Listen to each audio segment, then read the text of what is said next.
Galera do canal Flamengo Sem Limites, bom dia, boa tarde, boa noite a todos. Mais um vídeo aqui do nosso canal, um vídeo todo especial.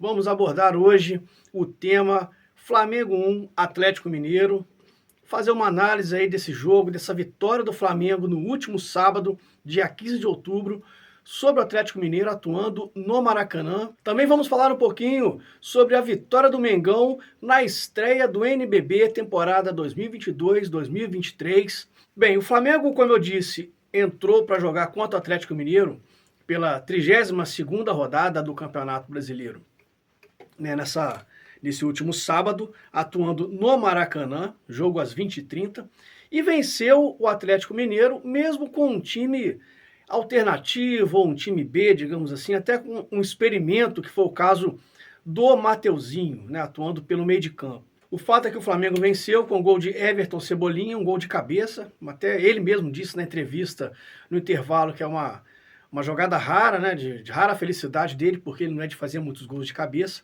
Acertou realmente uma cabeçada muito bonita, mas principalmente, além da cabeçada, foi o passe que o Fabrício Bruno deu para ele, realmente quebrando a linha defensiva do Atlético Mineiro e dando o gol que seria o gol da vitória. O gol foi marcado aos 37 minutos do primeiro tempo, e dali o Flamengo teve que se segurar um pouquinho, segurar o ímpeto do Atlético Mineiro, porque o Cuca no intervalo fez algumas mudanças. Ele colocou, por exemplo, o Allan Kardec no lugar do Hulk, colocou o Vargas no lugar do Nath Fernandes, o Mariano no lugar do Guga, o Ademir no lugar do Keno e o Christian Pavon no lugar do Otávio. Ou seja, ele colocou um time para frente. O Hulk, que saiu no decorrer da partida, ele simplesmente foi engolido pelo Fabrício Bruno. Fabrício Bruno, se a gente procurar no bolso dele, vai encontrar o Hulk guardado lá dentro. Assim como naquele jogo eliminatório da Copa do Brasil, o Davi Luiz jantou o Hulk, colocou ele no bolso. Dessa vez foi o Fabrício Bruno. Por sinal, Fabrício Bruno e Pablo, uma dupla de zagueiros que não sabe o que é perder no Flamengo. Atuaram 10 vezes, não perderam nenhum jogo e sofreram 5 gols. Então é uma dupla que, mesmo sendo uma dupla reserva, tem capacidade até para conquistar a titularidade no time do Dorival Júnior. Eu, inclusive, há alguns vídeos atrás, eu citei que, na minha opinião, eu tiraria do time o Léo Pereira e colocaria o Fabrício Bruno, com o Davi Luiz voltando a atuar como quarto zagueiro e o Fabrício Bruno como back central. Gosto muito do futebol dele, ganha muitas bolas pelo alto, um jogador rápido, que tem boa técnica, bom lançamento, ficou provado isso mais uma vez no gol do Everton Cebolinha, que foi uma jogada do Fabrício Bruno, como eu disse. Então realmente é uma dupla que vem se destacando. Outro destaque do jogo, além do gol, marcado pelo Cebolinha, foi a atuação do Cebolinha no 1 contra 1, bem confiante, partindo para dentro. Isso é uma boa notícia para o Dorival Júnior, uma boa notícia para a torcida do Flamengo. Parece que o Cebolinha, aos poucos, vai começando a se encaixar nesse time do Flamengo. Já não podemos dizer a mesma coisa do Marinho, O Marinho realmente terrível, terrível, terrível, não acerta nada que tenta carregar a bola a todo momento, procura sempre o contato físico com o jogador adversário, não vai para a tabela, não vai para a triangulação, não vai para o lançamento, até o chamado minimício aleatório dele, como eu já disse aqui várias vezes, é muito aleatório. Realmente tem que contar muito com a sorte e com a inspiração de um determinado dia para aquilo dar certo. Então, realmente, o Marinho, eu posso dizer, ao longo desse ano, que passou, já está acabando o ano futebolístico, o calendário futebolístico brasileiro, eu posso dizer que o Marinho, até hoje, não vingou no Flamengo, dificilmente irá vingar, posso até queimar minha língua, mas o período de adaptação que ele já teve era para ter mostrado uma pequena evolução que fosse. Essa evolução não veio, Muita gente achava que era por conta da escalação do antigo treinador, e mesmo com o Dorival Júnior, que conhece o futebol do atleta, ele realmente não demonstra nenhum tipo de evolução. Quem demonstra evolução também no Flamengo, por outro lado, é o Varela. Varela, uruguaio, lateral direito, contratado no meio do ano, como uma oportunidade de mercado dita pelo próprio Marcos Braz. Olha, mostrou o que veio. Atuou 2 jogos, mas nos 2 jogos ele foi muito seguro, nesse último jogo contra o Atlético Mineiro, foi muito exigido defensivamente no segundo tempo, foi muito bem, apoiou quando tinha que apoiar, marcou quando tinha que marcar, compôs a linha defensiva como tem que fazer um lateral. Então, realmente, uma baita de uma notícia e não sei não se na final da Libertadores o Dorival não pode se convencer da entrada do Varela ali para atuar na lateral direita, porque o Varela não pode jogar a Copa do Brasil, mas ele pode atuar na final da Copa Libertadores lá no dia 29. Então, realmente, vamos aguardar para ver o que o Dorival nos reserva ou se ele vai manter o queridíssimo Rodinei na lateral direita do Flamengo. Uma notícia triste foi a lesão do Daniel Cabral.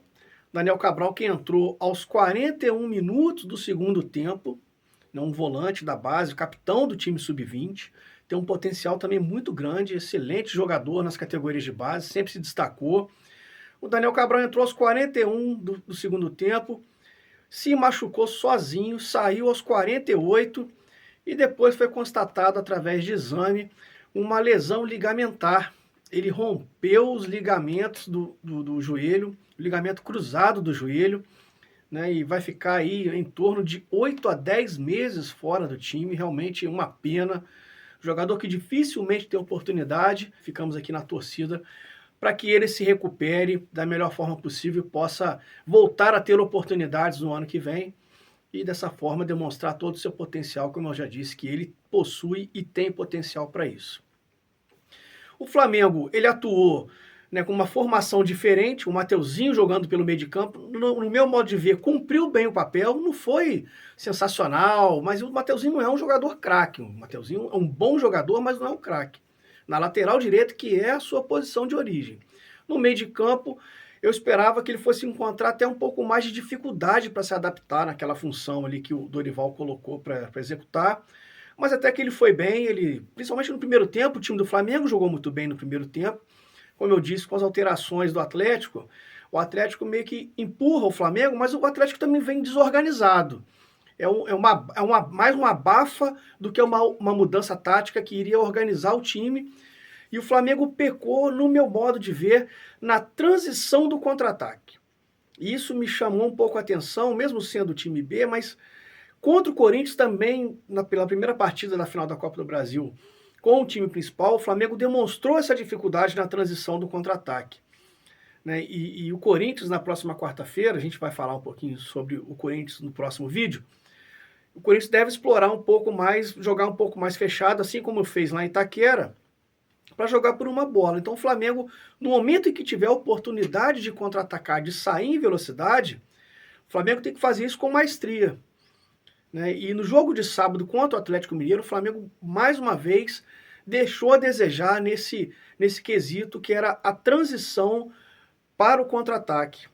Para pegar o Atlético que estava aberto, né? O Cuca ele abriu o time completamente, quase, né? Jogando quase que no 4-2-4 ali, e o Flamengo não soube aproveitar para matar o jogo, para definir o jogo.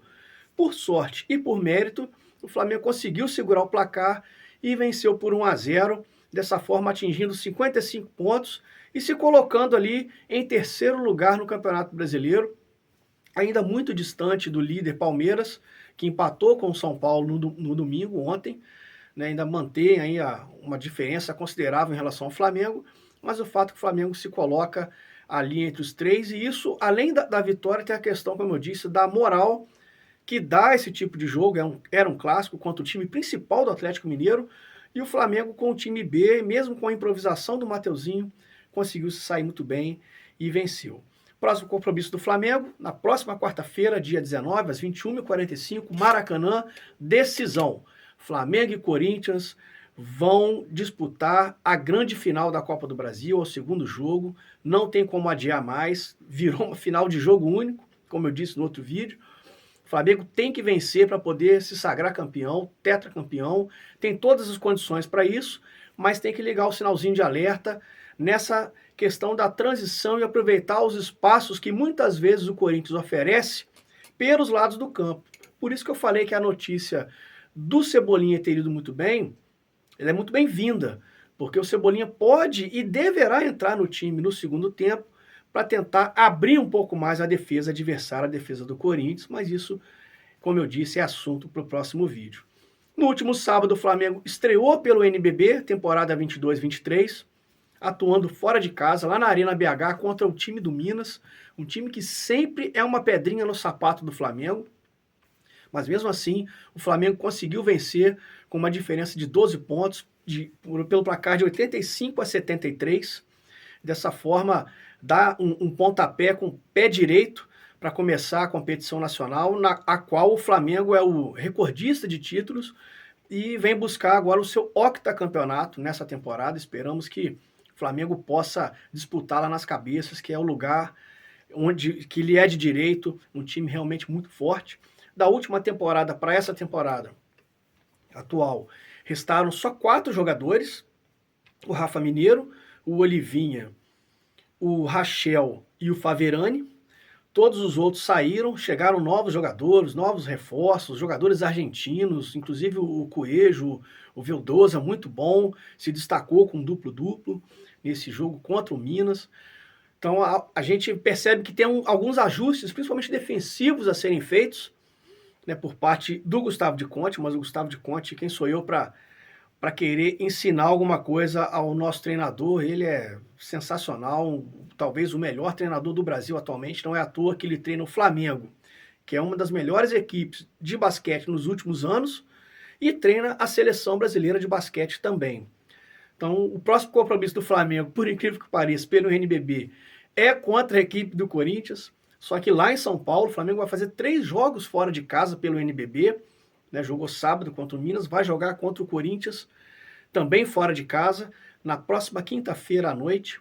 Então esperamos que o Flamengo vá também à capital paulista e saia de lá com mais uma vitória para engrenar uma sequência de vitórias aí e colocar pressão nos adversários e que o orgulho da nação consiga conquistar mais um título do NBB lá no futuro, daqui a alguns meses. Então é isso, galera. Quarta-feira, lembrando, Flamengo e Corinthians, 21h45, decisão da Copa do Brasil.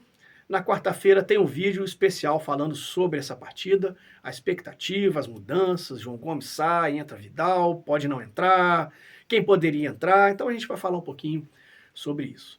Agradecer aqui a vocês, pedir para se inscrever no canal, acionar o sininho, deixe seu like, se inscreva nas outras redes sociais aí, participe, TikTok, Twitter, Instagram, né, e deixe seus comentários, fiquem à vontade.